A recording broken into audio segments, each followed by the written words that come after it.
She was tied to a post, in front of Georgia's elite. A young black woman, dressed in a beige server's uniform, bound with silk ropes like a stage prop at her own white family's gala. No warning. No explanation. Just polite applause, mocking smiles, and iPhones clicking like it was a performance. Her crime? Being black. Being visible. And daring to exist where she was never meant to belong. The host? The man who adopted her to fix his public image. The audience? Wealthy white guests who laughed as she stood in silence, a black body on display for Air Legacy to feel noble. But just as the champagne poured and the speeches turned sweet, a black Rolls-Royce slid into view. The energy shifted. Faces stiffened. The man who stepped out wasn't on the guest list. He was her husband. A black man who needed no introduction. And when he said just 4 words, "She is my wife," the illusion shattered. The truth rose. And power changed hands. Don't blink, because what follows isn't just a reckoning. It's the beginning of her liberation. From the outside, the Barrington estate looked like the pinnacle of Southern refinement. Perched on a quiet street lined with 100-year-old oak trees draped in Spanish moss, the 3-story Greek Revival home stretched across 2 acres of perfectly sculpted gardens. Its ivory columns gleamed in the sun like carved bone, and the circular driveway was paved with imported sandstone from Nevada. Tourists often slowed their cars for a glimpse. It had been featured in Savannah Heritage Weekly and Southern Living, always with phrases like, "a pillar of grace," or "legacy of leadership." But for Nia Dalton, the girl they rescued, it had always been nothing more than a prison with polished windows. She came to live there at the age of 5, just weeks after a tragic car accident killed her mother, a gifted pianist and first-generation college student who had been raising Nia alone. Her biological father was listed as unknown on every official document. With no extended family to claim her, she became a candidate for the city's Hope for the Future initiative, a church-sponsored program designed to place at-risk black children into well-off, predominantly white foster homes. And the Barringtons' Judge Harold Barrington and his wife Eleanor were the perfect face for the program. Under scrutiny for a controversial court ruling that had ignited whispers of racial bias, Judge Barrington needed a public redemption arc. Adopting a black girl orphaned by tragedy fit the narrative perfectly. Overnight, Nia became a symbol of charity, healing, and Southern hospitality, a photo op wearing innocence like a prop. They gave her the Barrington surname, a room in the East Wing with a 4-poster bed draped in ivory lace, and a closet full of dresses that had been chosen without asking her what she liked. They offered her private tutors, monogrammed towels, and porcelain dolls arranged neatly on antique shelves. But they never gave her a seat at the table. Not truly. They spoke of her with performative pride, "our adopted daughter," always with the same brittle smile. When she first tried calling them Mom or Dad, she was gently corrected, "Let's stick with Eleanor and Harold, sweetie. It's more respectful." She learned quickly to keep her tongue still. The house itself was as silent as a museum. Not the kind of silence filled with warmth or reflection, but the heavy, airless kind that wraps around your lungs and tells you that even your breath is unwelcome. The Barringtons never yelled. They didn't strike her. Instead, they perfected the art of exclusion, polished and polite. They were always civil. That was the terrifying part. They didn't mock her outright. They simply smiled a little tighter when her hair frizzed in the Georgia humidity. They laughed softly when she mispronounced French at the dinner table. They never denied her food, but they rarely served her first. Her plate always arrived last, if it arrived at all. By the time Nia turned 8, she knew the rules weren't written down, but they were real. She was never to outshine Margot, their biological daughter, a golden-haired girl with a ribbon in her hair and a future laid out like a debutante's dance card. She was not to interrupt Preston, their son, when he was talking about mock trial competitions or tennis victories. She was not to ask questions during family meetings. And she was never, under any circumstances, to complain. At school, she was enrolled in the best private academy in the region, a place with stained glass windows and annual trips to DC for Model United Nations. But even there, she was an outsider. Her classmates were the children of lawyers, surgeons, and bankers well-coiffed, well-practiced in the art of small talk and quiet cruelty. They called her "charity case" behind her back. One teacher, during a history lesson on the civil rights movement, turned to her and said, "You must feel so grateful to be here, Nia." She nodded. She always nodded. There were subtle humiliations she was expected to swallow, like when she was asked to straighten her hair for family photos so she wouldn't stand out too much, or when she was cropped out of the Barringtons' annual holiday card because the composition felt too cluttered. When she was included, she was always dressed in beige or navy, colors that made her blend into the furniture. One summer, Eleanor scheduled a chemical hair relaxing treatment without telling her. The appointment was framed as a spa day, but ended with scalp burns and silence when she cried. She was handed aloe cream and told she looked more refined this way. No one ever hit her, but sometimes silence hurts more than bruises. Nia's presence was tolerated but never welcomed. Her achievements were acknowledged privately but hidden publicly. When she won a citywide writing contest at age 12, the trophy was placed on a side shelf behind a curtain. Margot's horseback ribbons, meanwhile, were proudly displayed on the fireplace mantel for guests to see. At home, Margot called her the social experiment, usually followed by laughter that didn't reach her eyes. Preston, aloof and calculating even as a teenager, referred to her as the optic solution, the family's band-aid to a bleeding reputation. And yet, when guests visited, Nia was paraded out like a successful project. "This is Nia. We adopted her after a terrible tragedy. She's made such strides, haven't you, dear?" The guests would smile, nod, murmur something about how blessed she was. And Nia would smile back. Because she had learned that gratitude was not just expected, it was demanded. Gratitude became her chain. She was never asked what she wanted to be when she grew up. The assumption was always that she'd work in community outreach or perhaps go into teaching, something noble, humble, safe. The Barringtons didn't raise children. They curated them. By 16, Nia had stopped asking why. Why she couldn't wear her natural hair. Why her birthday was forgotten. Why she had to use the side entrance when guests were over. She had learned that comfort came not from answers, but from endurance. Her world was a quiet rebellion. She studied hard, harder than her siblings. She devoured books, mastered spreadsheets, and quietly began managing the estate's disorganized household finances, uncredited, of course. When Eleanor complimented her responsible demeanor, it sounded less like praise and more like approval for not causing a scene. Nia learned to make herself useful in ways that couldn't be questioned. She became the family's invisible backbone, handling things that no one else wanted to deal with, from tax filings to vendor calls to event logistics. She knew how many gallons of water the garden used per month. She knew the passwords to Eleanor's cloud storage. She knew that Harold was 2 months late on property tax, and that Margot's college tuition had come from a silent family loan that no one discussed. Still, she remained in the background, quiet and grateful, like a ghost the house tolerated because it didn't slam doors.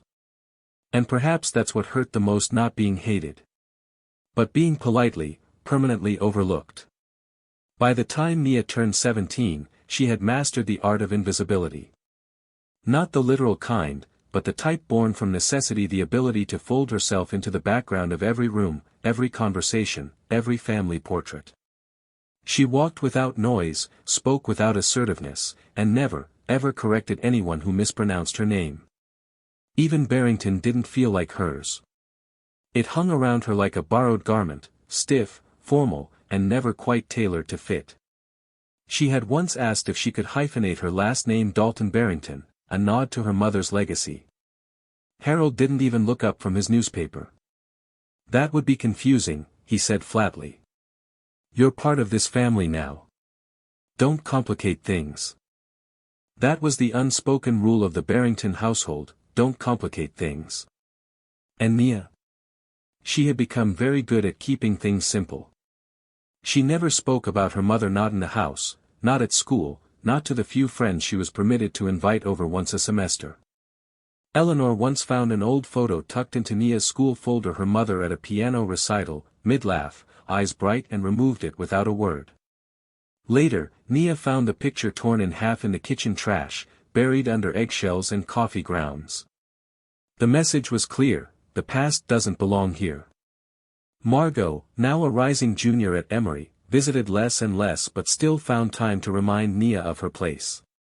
When she did come home, it was with expensive handbags and passive-aggressive compliments. "Wow, you've really kept your look consistent," Margot once said with a smirk, her words dipped in condescension. Preston, now interning at a federal clerk's office, didn't speak much at all.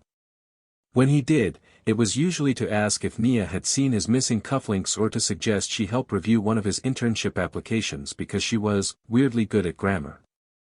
At school, Nia excelled silently. She won 2 regional math competitions, earned top scores in AP English, and volunteered at the city library tutoring underprivileged children, an irony that never escaped her. Her academic advisor once suggested she apply for a national scholarship that came with a trip to Washington, D.C. But when Eleanor found out, her expression tightened. "You don't want to appear too ambitious," she said. "You've got a good thing going here, Nia. Don't rock the boat." And that phrase, "don't rock the boat," became a sort of anthem for her youth. Spoken or unspoken, it guided every choice, every silence, every missed opportunity. She tried to join the debate team once. Her application was lost. She auditioned for a school play. The drama teacher told her kindly that while she read beautifully, "Your presence is a bit strong. It could distract from the tone." Her voice, it seemed, carried the wrong kind of authority. It didn't soothe. It challenged. Even her laughter was policed. "Lower your voice," Eleanor would say sharply across the dinner table. "Ladies don't bellow." Nia didn't bellow. She had simply forgotten to be invisible for a moment. Her wardrobe became another battleground. While Margot was encouraged to experiment with soft pastels, florals, and even bold red gowns for special events, Nia was gently steered toward beige, navy, and dove gray. "You look elegant in neutrals," Eleanor would say with a tone that brooked no argument. There were always reasons, always excuses, but never freedom. Once, when a visiting family friend complimented her skin tone, comparing it to warm cinnamon, Harold chuckled and said, "She's like our exotic orchid. Rare, delicate, and not quite native." Everyone laughed. Nia did too. What else could she do? Even her body was subject to quiet modification. Monthly appointments to straighten her hair. Subtle suggestions about her posture. The way she walked. The way she spoke. Once, Eleanor criticized the way Nia tilted her head when thinking. "It makes you look defiant," she said.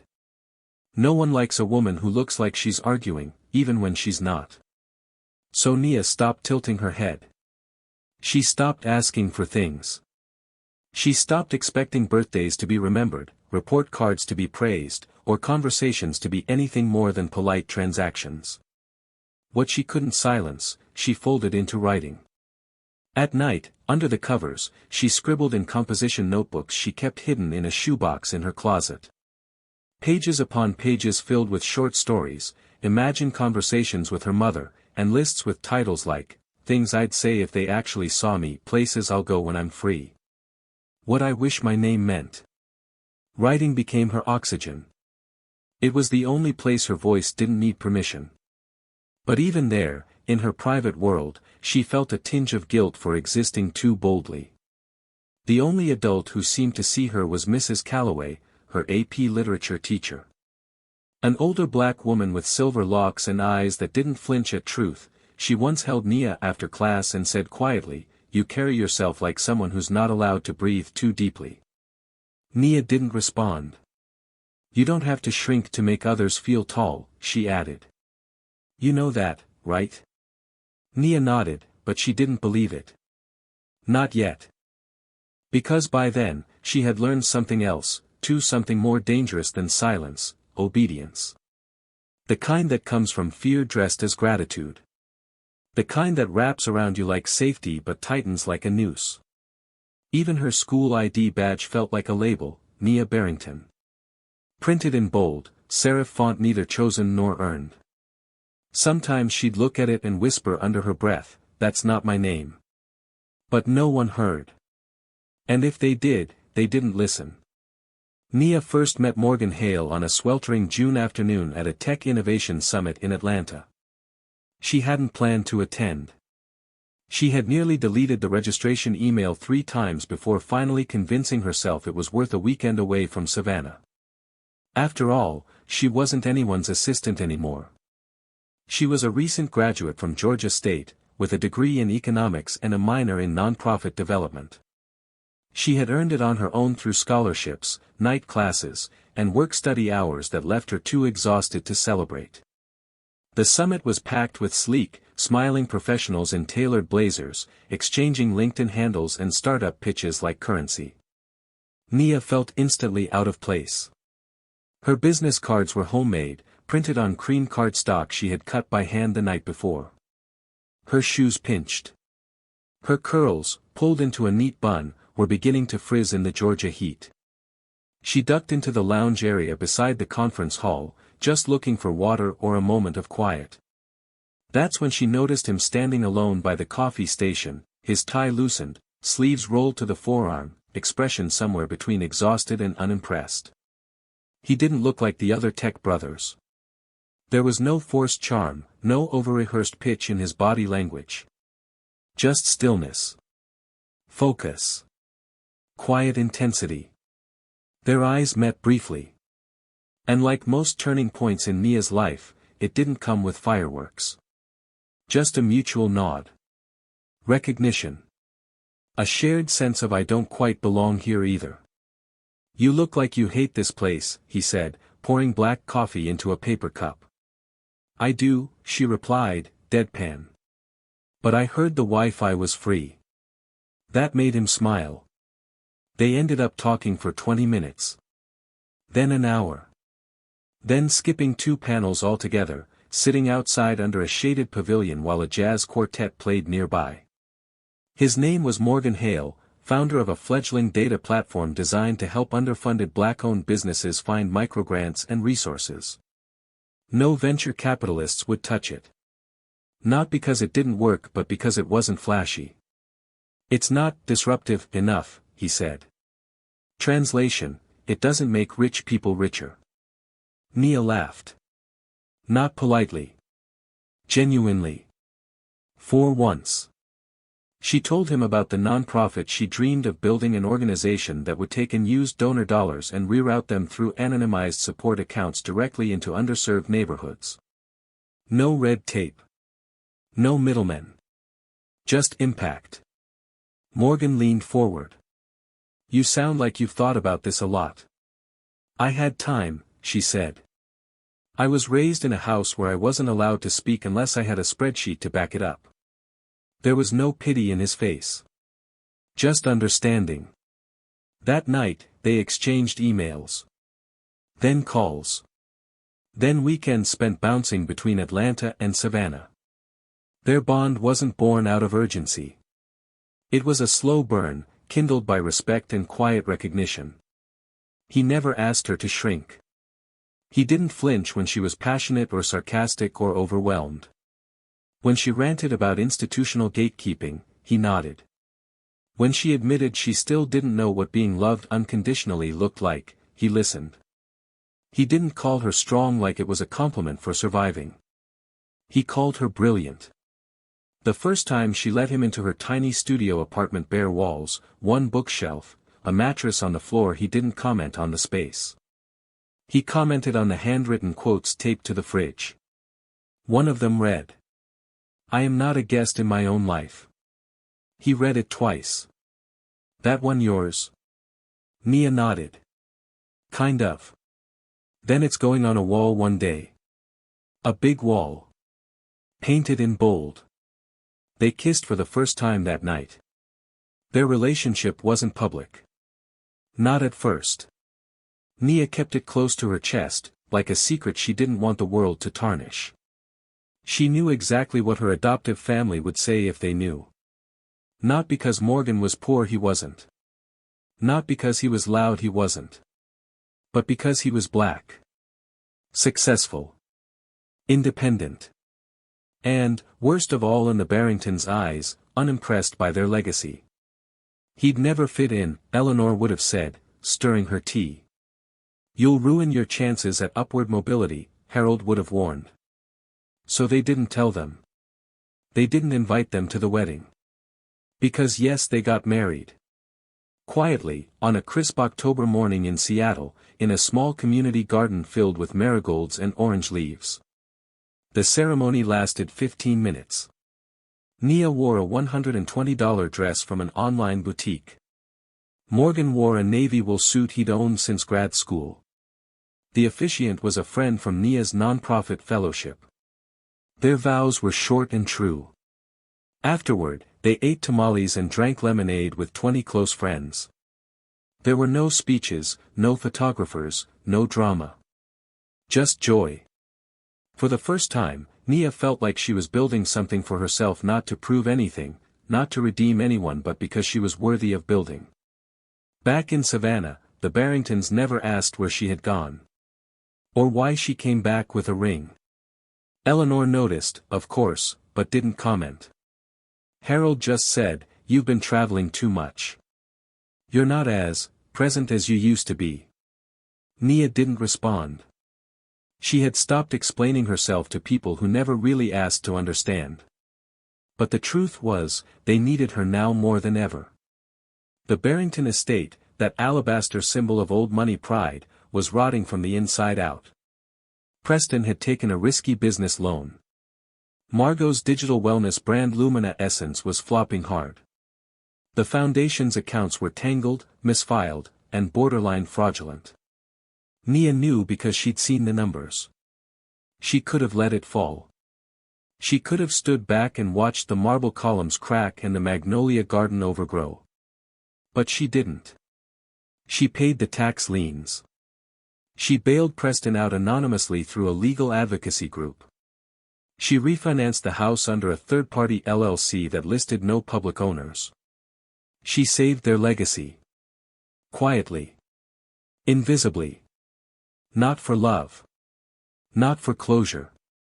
Maybe, for herself. Maybe some part of her still hoped that if she could preserve the structure, the people inside would change. That if she bought them time, they'd use it to become better. They didn't. They still forgot her birthday. They still corrected her tone when she spoke. They still invited her to events as a courtesy but never printed her name. They still looked at her and saw someone lucky to be here. But what they didn't know, what they had never bothered to ask, was that Nia wasn't the same girl they adopted anymore. She wasn't a placeholder. She wasn't an exhibit. She wasn't their project. She was a woman. And she had a husband. A home. A future. And one day soon, they would see just how wrong they had been. The envelope appeared on her bed without warning. No note. No signature. Just ivory cardstock with gold embossed script that read, "The Barrington Foundation Annual Legacy Gala." Nia turned it over in her hands, her brows furrowing. She hadn't heard anything about it, not a word from Eleanor or Harold, not even a passing mention from Margot or Preston. Which was strange, considering she had coordinated nearly every piece of the foundation's operations for the past 6 months. She opened the envelope slowly. Inside was a formal invitation, flawless in its presentation. The event would be held at the estate's garden terrace, an opulent affair with live music, celebrity chefs, and a guest list plucked straight from Georgia's political elite. Local news would cover it. There would be speeches. Photos. Champagne. At the bottom of the invitation, Nia's name was nowhere to be found. Not as a contributor. Not as a planner. Not even as a guest. She was invisible. Again. That evening, the family dined on salmon fillets and roasted vegetables in the glass-ceilinged solarium. Nia waited until the plates were cleared, until the clinking of wine glasses softened, and then quietly placed the invitation on the table between her and Judge Barrington. "I saw this on my bed," she said evenly. "I didn't realize the gala was this weekend." Harold didn't look up right away. He took a long sip of wine, then glanced at the card. "Ah. Yes. Big night. I helped write the grant proposals. I built the donor platform. I finalized the event vendors last month." Her voice was calm, but her eyes did not blink. "Why isn't my name listed anywhere?" Harold leaned back in his chair and crossed one leg over the other. "Because you're not a trustee, Nia. This is a legacy event. But the fund exists because of the programs I designed." Across the table, Margot, in her usual faux soft voice, cut into her chicken. "Because we allowed you to operate under our name, sweetheart. That's a privilege. Not a right." Nia didn't argue. She just nodded once, pushed her chair back slowly, and left the table without a word. Upstairs, she sat on the edge of her bed, the soft ticking of a grandfather clock echoing in the hallway. She didn't cry. Not anymore. Instead, she texted Morgan. "Still want to go through with this?" She stared at the blinking cursor for a long time. Then typed back, "Yes. Let them show their true faces." The next few days unfolded in a strange stillness. Nia said nothing. The house bustled with gala preparation, caterers confirming menus, staff pressure washing the stone steps, florists stringing fairy lights through the arched trellises of the back garden. The fountain was repaired. Crystal wine glasses unpacked. Guest lists printed.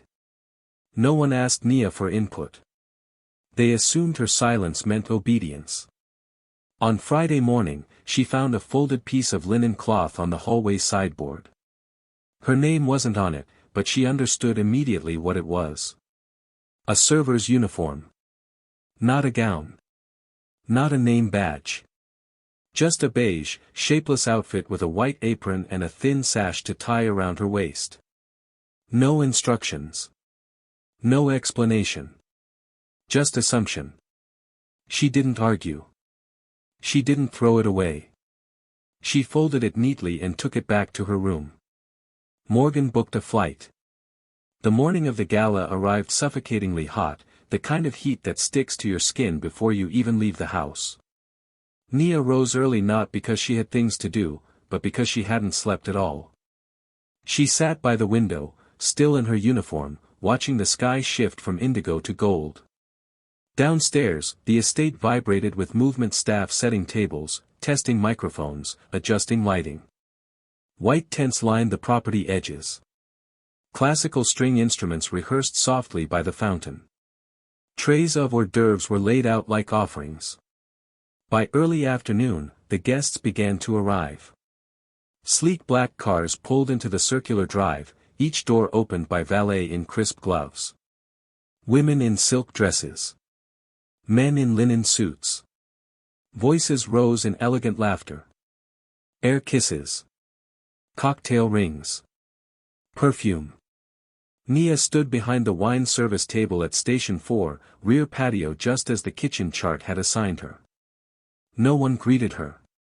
She saw Preston First already deep in conversation with a city councilman.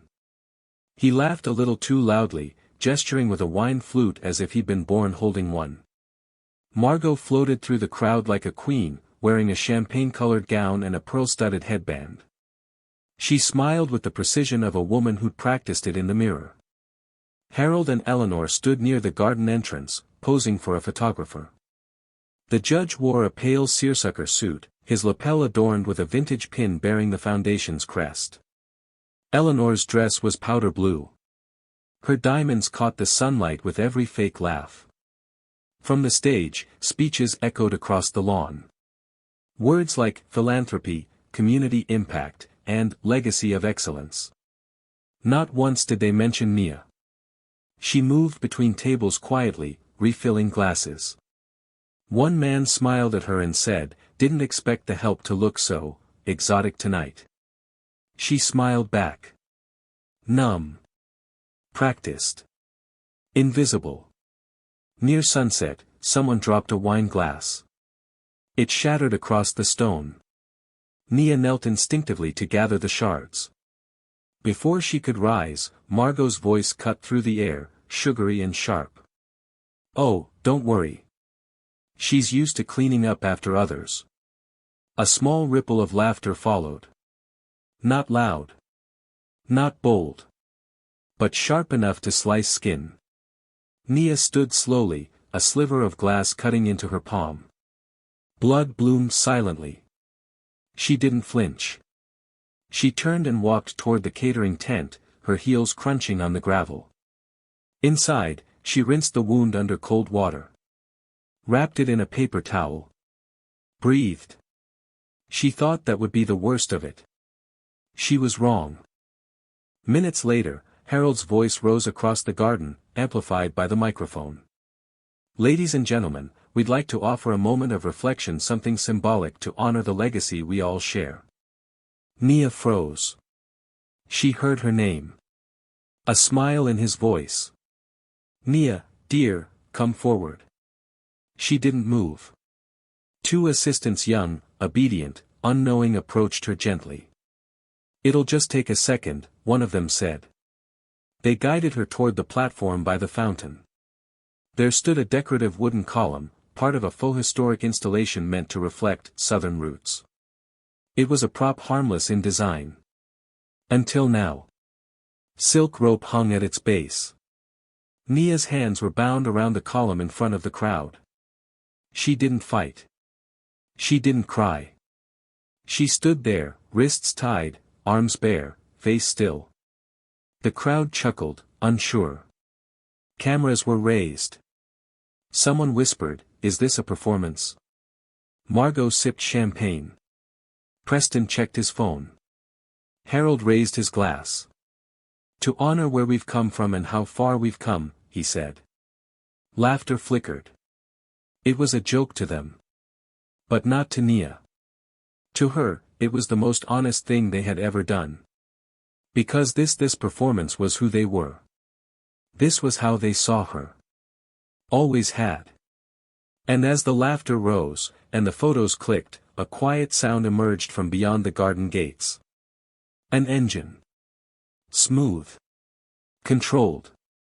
A black Rolls-Royce pulled up along the edge of the lawn. Doors opened. And everything was about to change. The laughter died the moment the black Rolls-Royce rolled into view. It moved slowly, deliberately, its engine whispering over the crushed stone driveway like a storm preparing to announce itself. Guests turned their heads with the mild curiosity of the upper class used to important arrivals, unbothered by late entrances. But this wasn't a senator. It wasn't a donor. It wasn't someone they had expected. The driver stepped out and moved with brisk precision to the rear door. When it opened, the crowd stilled. Morgan Hale emerged. Not in haste. Not with fury. But with the kind of composure that made the air around him shift. He wore a deep navy suit, the fabric matte and clean, tailored like it had been sewn into his very breath. A black tie. Polished shoes. A watch that glinted just enough. His expression unreadable. Calm. But not quiet. He walked across the lawn like he owned it. And in a way, he did. Conversations cut off mid-sentence. Forks froze over half-eaten hors d'oeuvres. Champagne flutes trembled slightly in uncertain fingers. Margot squinted, confused. Preston looked up from his phone, blinking rapidly. A senator's wife whispered, "Who is that?" Eleanor had risen halfway from her seat. Harold remained frozen at the microphone, his glass half raised. Morgan never looked at them. His gaze went straight to the platform, to the woman tied to a decorative column like a performance piece. She didn't move. She didn't cry. She simply stood there, straight-backed, roped in silk, humiliated under soft golden lights and artificial praise. Her beige uniform, the one chosen to make her disappear, now stood out more than any gown in the garden. Morgan approached her without a word. No one dared stop him. He reached the fountain platform, eyes locked on Nia. She looked down at him, her expression unflinching. Still proud. Still whole. He knelt. From the inside pocket of his jacket, he pulled out a slim blade, polished, precise. In one clean motion, he sliced through the silk bindings. Her wrists came free. Morgan rose, took her hand in his own, and turned it gently, inspecting the raw skin wrapped in a blood-splotched paper towel. He lifted it slowly and pressed his lips to the center of her palm. That's when the gasp started. Not theatrical ones. Real ones. The kind that ripple through a crowd when the entire room realizes they've misjudged everything. Morgan straightened. He turned to face the guests, still holding Nia's hand. "This woman," he said, voice firm but not raised, "is my wife." A collective exhale moved through the audience like wind through dry grass. "I want to know," he continued, "who thought tying her to a post like an animal was acceptable?" No one spoke. Not Margot, who dropped her champagne flute. Not Preston, who took a full step back. Not Harold, who opened his mouth only to close it again. Morgan stepped forward, his voice sharp and surgical. "You claim legacy.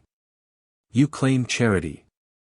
You speak of leadership while degrading the very person who saved everything you still pretend to own."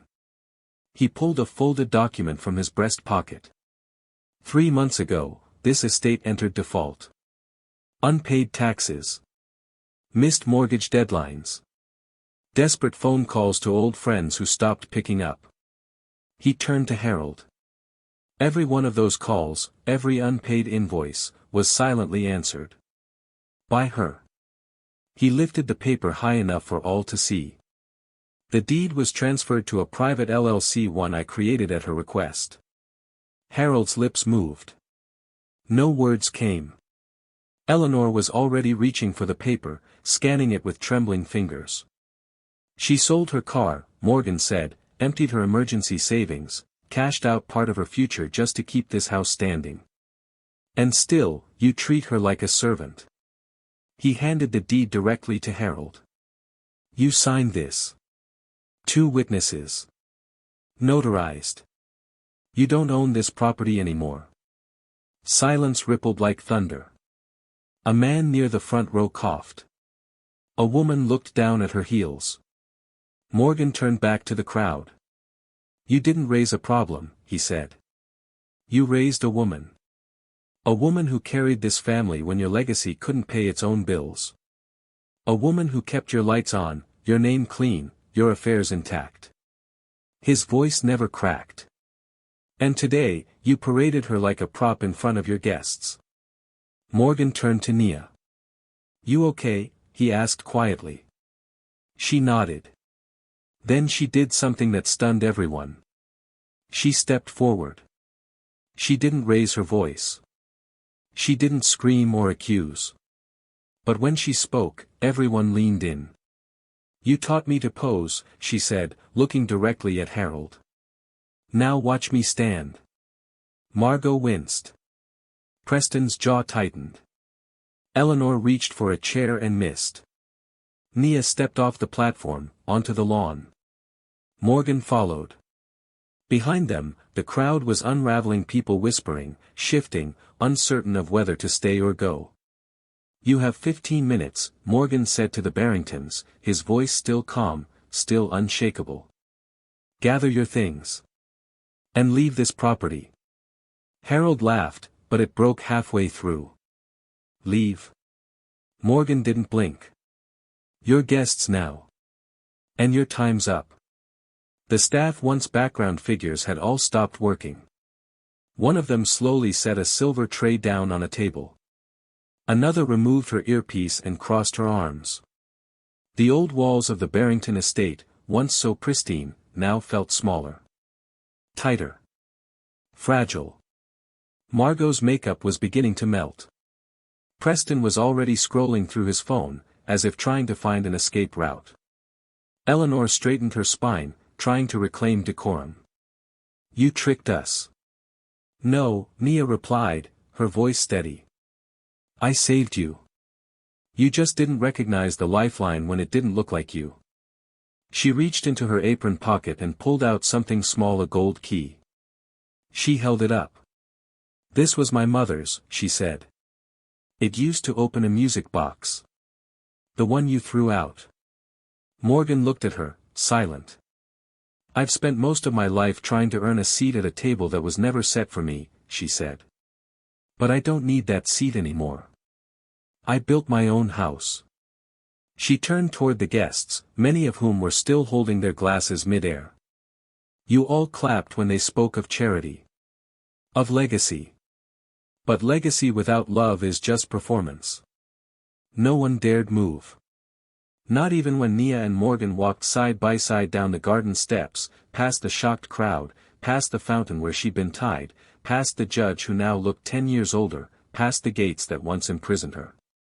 The sun had dipped, casting long shadows over the lawn.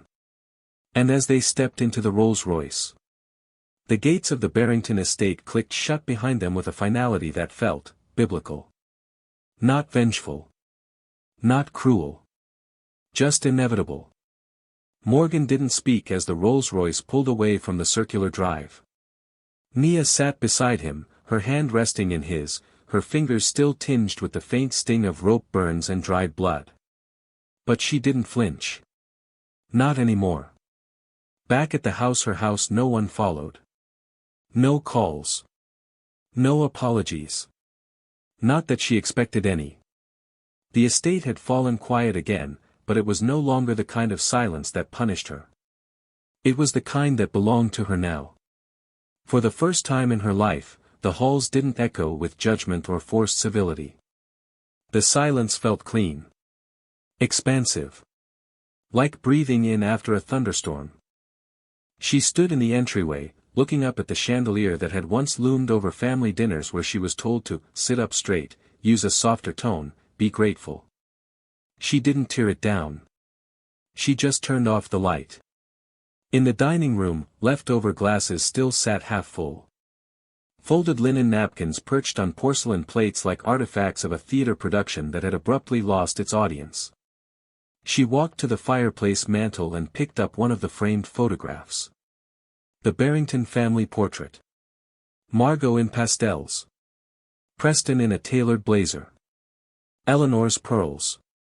Harold's courtroom smile.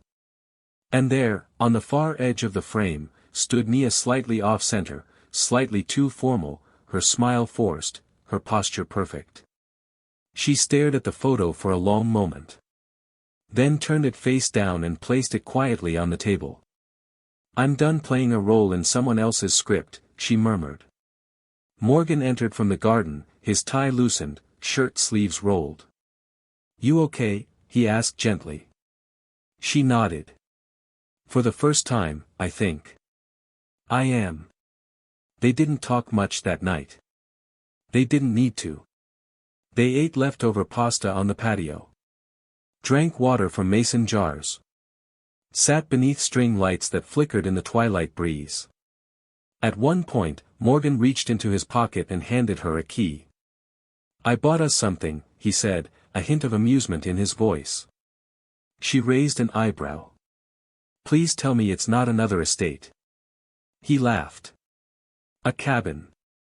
Lakeview. Quiet. No neighbors. Just trees and stars and you. She held the key in her hand for a long while. Are we running away? No, he replied. We're just reminding ourselves we have choices now. Not chains. That night, they slept with the windows open.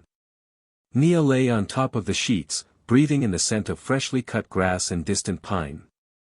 For the first time in decades, she didn't fall asleep calculating her words for tomorrow. She didn't rehearse politeness in her mind. She didn't flinch at shadows on the ceiling. She just slept.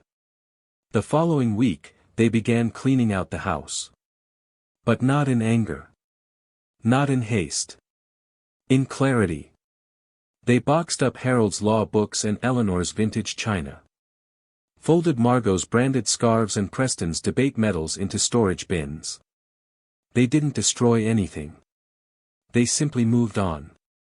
Nia found her old journals in the attic, tucked behind fake Christmas wreaths and a cracked snow globe. One of them had a list on the inside cover. Things I'll do when I'm free. Sleep with the windows open. Paint something just for me. Eat toast for dinner. Say what I mean. Laugh without apology. Morgan leaned over her shoulder, reading silently. You didn't aim very big, he teased gently. I didn't know I was allowed to, she replied. Let's fix that. They converted the old study into an art studio. Morgan built the shelves. Nia filled them with brushes, tubes of color, and canvases that smelled like possibility. The first thing she painted wasn't a sunset. It was the view from the back patio, now free of columns, free of ropes, free of pretense. A place that once symbolized her erasure had become the canvas of her return. In the evenings, they dined at the long oak table that had once hosted whispered insults and passive-aggressive jabs. Now it held candles, warm bread, music from an old record player. No one corrected her tone. No one raised an eyebrow when she laughed too loud. They didn't need to say grace. They were living in it. One afternoon, an envelope arrived in the mail. It was addressed to Miss A. Barrington. The name was misspelled. Inside was an invitation to Margot's engagement party. She stared at it for 5 full seconds before smiling. Morgan looked over her shoulder. Well, I'm not going, she said simply. Then what? She walked to her desk, pulled out a photo of the two of them, her and Morgan, taken at the Global Innovation Conference. Both of them were laughing, arms around each other, as he accepted a tech award. She flipped the photo over. In silver ink, she wrote, "From the useless girl you raised, thank you for setting me free." She slid it into the envelope, sealed it, and dropped it in the mailbox. Without a second thought. The house was quiet that morning, but not empty. It pulsed with a new kind of energy, soft and lived in, free from ghosts in expensive suits or judgments wrapped in lace. The marble floors still gleamed, but not because someone demanded it. The air still held the scent of lemon polish and blooming jasmine from the garden, but it was no longer for show. Nia woke slowly, barefoot on cool kitchen tile, sunlight warming her shoulders through the open window. Her hair was natural, wild in the best way. No flat iron. No chemical burns. No need to make herself small. She brewed coffee with no urgency, no deadlines hanging over her like traps. Morgan shuffled in wearing mismatched socks, humming tunelessly while frying eggs in a cast-iron skillet. He winked at her, badly, and she laughed, not because she had to, but because she wanted to. They didn't speak much that morning. They didn't need to. The silence between them was whole. Not the sharp-edged quiet she had grown up with, the kind that sliced her from the inside. This silence held space. Room to stretch. To breathe. That afternoon, she painted on the patio. Not for an audience. Not to prove her worth. Just because color felt good in her hands. The canvas was wide and empty and honest like her future. She painted soft skies and blooming magnolias and, in the background, a silhouette of a woman standing barefoot where a wooden column once stood. No ropes. No crowd. Just freedom. In the evenings, they walked the perimeter of the property, hand in hand, as the sun bled into the horizon like warm honey. Sometimes they talked about the cabin in Lakeview. Sometimes they talked about starting a mentorship program for young black girls in the foster system. Sometimes they didn't talk at all. One night, as they sat under the stars with 2 cups of tea and a shared blanket, Morgan asked quietly, "If you could say one thing to the girl you were the one tied to that column, what would it be?" Nia didn't answer right away. She stared into the dark, into the memory of her own humiliation and her own rise. And then, just above a whisper, she said, "Hold on. You're not finished. Your best chapter hasn't even begun. A few weeks later, the house no longer felt like theirs to reclaim. It was something they had graduated from. A symbol they no longer needed. They sold the estate. Quietly. Privately. No press. No spectacle. They moved into a smaller home outside Asheville tucked between hills, with a vegetable garden in the back and a clawfoot tub she'd always dreamed of. There were no visitors unless invited. No legacy to protect. Just life. Their life. The oak table came with them. So did the art supplies. So did the journals from the attic. One of them, her oldest, she placed on a bookshelf between novels and paint catalogs. The cover was cracked and faded. Inside were the same dreams she once whispered into the dark. She flipped to the first page. A list, scrawled in green ink: paint a sunset. Drink tea on a porch I own. Speak without being corrected. Love without being tested. Wake up without waiting for cruelty. She smiled. The list wasn't long. It didn't need to be. Each item had already been checked, not because she had finally become enough for the Barringtons, but because she had stopped trying. She was no longer their project. No longer their symbol.